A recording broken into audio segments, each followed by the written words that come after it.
Now, before you answer that, one of the interesting things that happened though was that Chief Justice Roberts asked a very interesting question, which he did not get a very good answer. Ron Klein, who is the chief of staff for Biden, the White House chief of staff, he wrote a tweet which said, "This regulation is the ideal workaround." Roberts wanted to know what it is that Klein was talking about in terms of working around. What was he trying to work around? Liberty.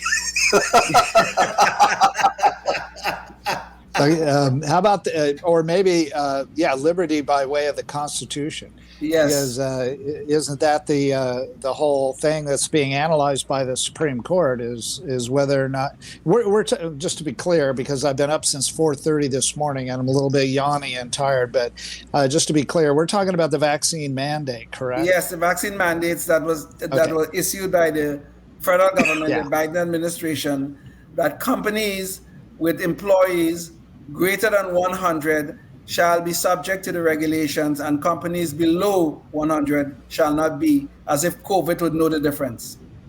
Yeah. Okay.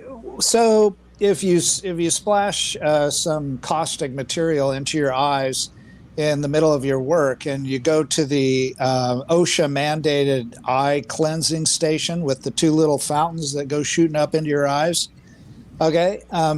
That was mandated to take some and hopefully try to fix some damage being done on the job site. So, but with the vaccine mandate, it's something entirely different. I mean, there you're putting something into your body, and if you have an issue with that, I don't have an issue with it, but if you do, you have a right not to put something in your body that you feel you don't want.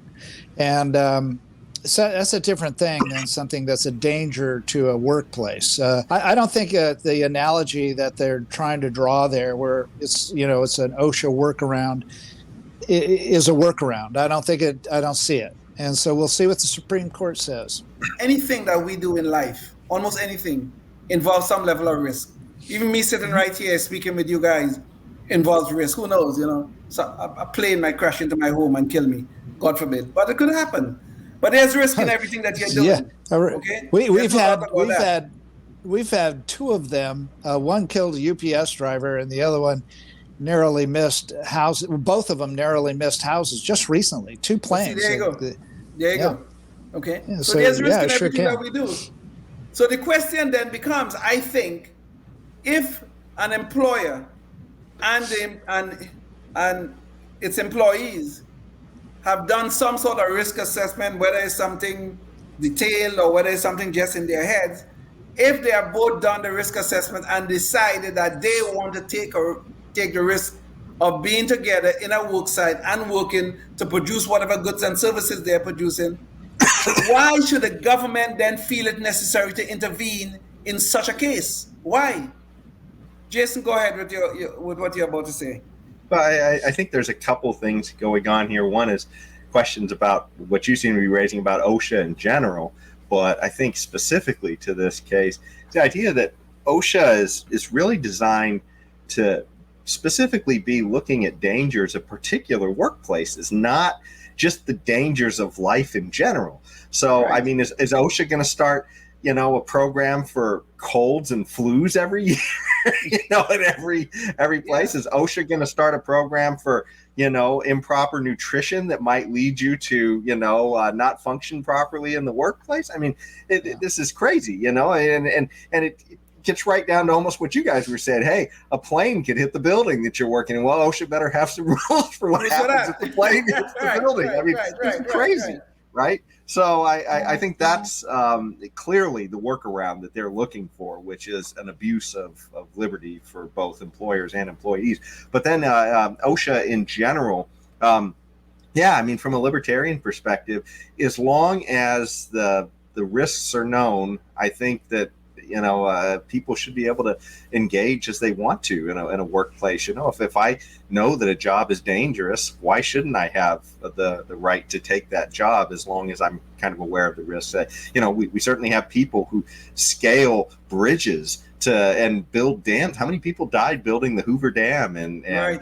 working on things like the Golden Gate Bridge and such? Yeah. So these things are dangerous. You can't remove all of that. So in the end, as long as the worker has a choice to take that job or not, that's it. To me, that's what it's all about.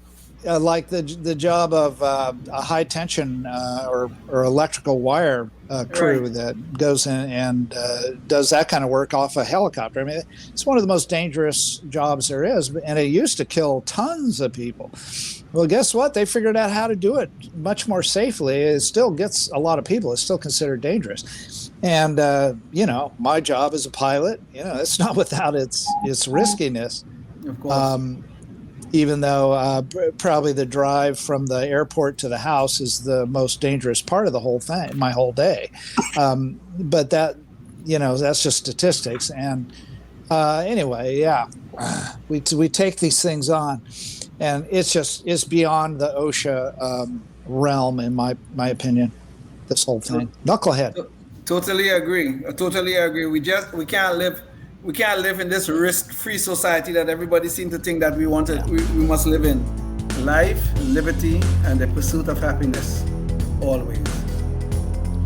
Thank you for listening to the Knuckleheads of Liberty podcast. Find us on Facebook, Rumble, YouTube, your favorite podcast network, and at knuckleheadsofliberty.com.